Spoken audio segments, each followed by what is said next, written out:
안녕하세요 여러분, 린입니다. 10년 만에 샌프란시스코를 놀러 왔어요. 5월이라 그런지 아직 좀 쌀쌀하더라고요. 근데 실리콘밸리 쪽으로 가니 샌프란시스코랑 날씨가 많이 달랐어요. 여기는 덥더라고요. 근데 저는 이번 여행에서 샌프란시스코에서 놀 예정이라 아무래도 옷을 좀 잘못 챙겨온 것 같아요. 애틀란타는 벌써 더웠거든요. 여기는 실리콘밸리에 있는 테슬라 공장이에요. 사실 실리콘밸리에 제 친척 언니 부부가 살고 있거든요. 언니는 원래 미국이랑 연이 깊어서 제가 한국에 있을 때는 딱히 연락할 일도 얘기할 일도 없고 되게 멀게 느껴졌었는데 제가 미국에 온 이후로 나름 가깝게 지내는 것 같아요. 역시 사람 인연은 모르는 건가 봐요. 그래서 친구랑 놀기로 한 여행보다 하루 일찍 와서 친척 언니네 들렸어요. 근데 실리콘밸리에 되게 회사들이 많은데 다 떨어져 있다 보니 차가 없으면은 보기가 힘들겠더라고요. 다행히 언니가 휴가를 내서 여기저기 다 돌아다녀 줬습니다. 근데 테슬라가 한국에서보다 미국에서 되게 자주 보긴 하거든요. 애틀란타에도 테슬라가 되게 많아요.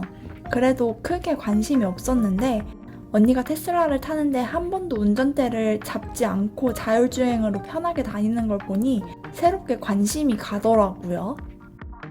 애플 본사도 왔어요. 생각보다 되게 조그매서 이거 하나 보려고 힘들게 오는 건 좀 아닐 것 같고 이렇게 차 타고 다니면서 잠깐 들리기에 좋은 것 같아요. 애플 관련 상품들도 팔고 있는데요. 사실 본사 안에 있는 비지터 센터는 아니고 옆에 있다고 해야 될까요? 안에는 못 들어가더라고요. 그 본사는 도넛 모양으로 생겼는데 여기에서 그 건물이 어떻게 생겼는지 설명해주는 공간도 있거든요. 좀 신기한 거는 하얀색으로 건물 모양을 다 똑같이 짓고 여기에 아이패드를 올렸을 때 이 하얀 건물들의 색이 칠해지면서 증강현실처럼 어떻게 생겼는지 내부를 볼 수 있어요.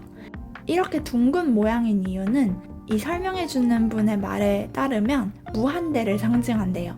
애플의 철학을 담은 거죠. 혁신의 지속성, 끝없는 발전 이런 거요.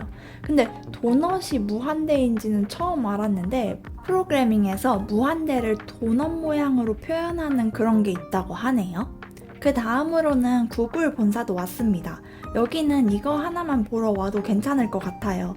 일단 산책로가 너무 잘 되어 있더라고요. 그래서 유모차 끌고 산책하러 오신 것 같은 분들도 정말 많이 봤는데요. 구경하러 온 단체 학생들도 많더라고요. 이 안에 지금 보시다시피 구글 자전거도 있는데 딱히 잠겨있지도 않고 누구나 탈 수 있습니다.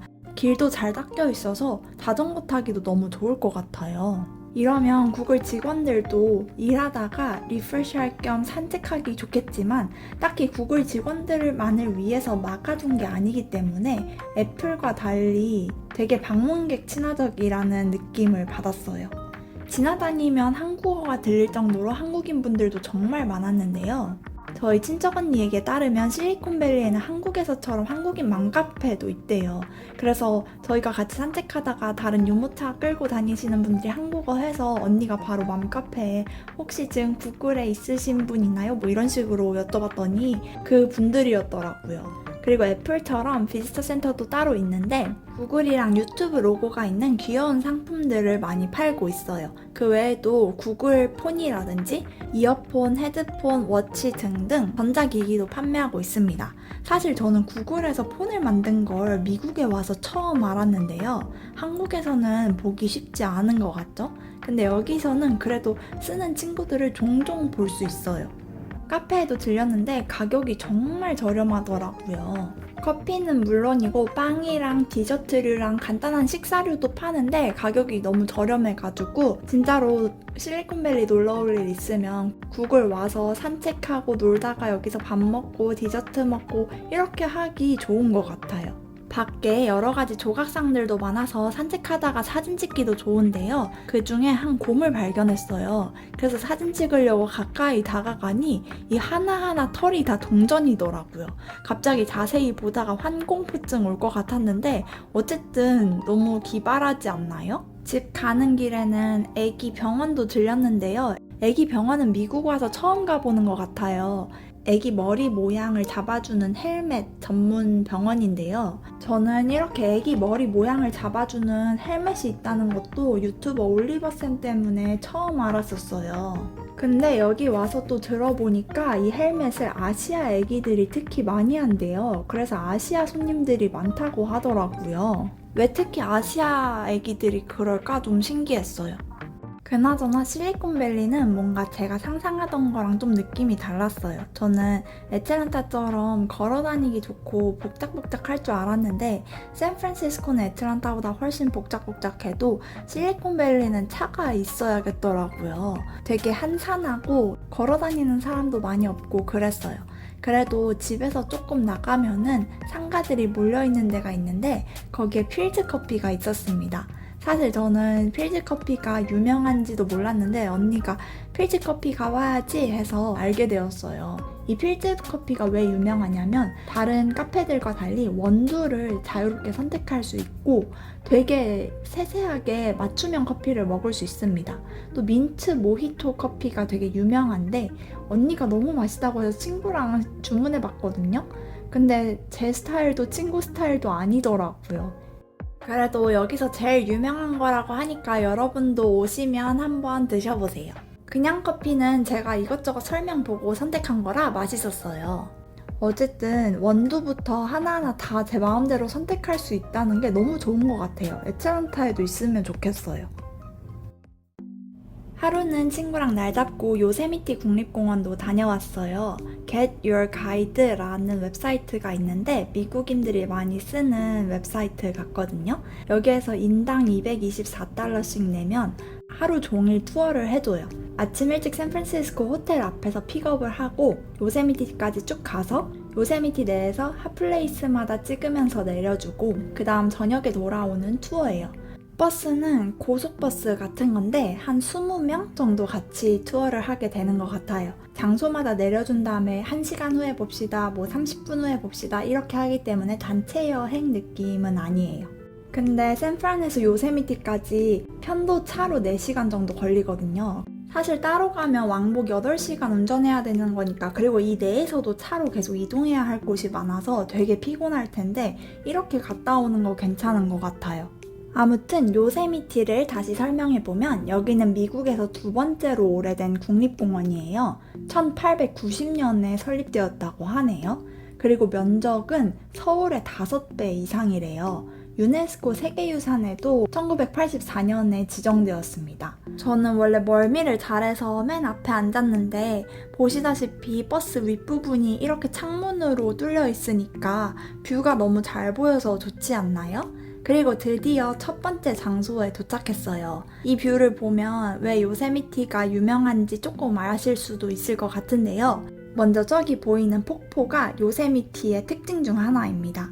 요세미티엔 2가지 유명한 폭포가 있는데 하나는 요세미티 폭포고 하나는 브라이덜베일 폭포예요.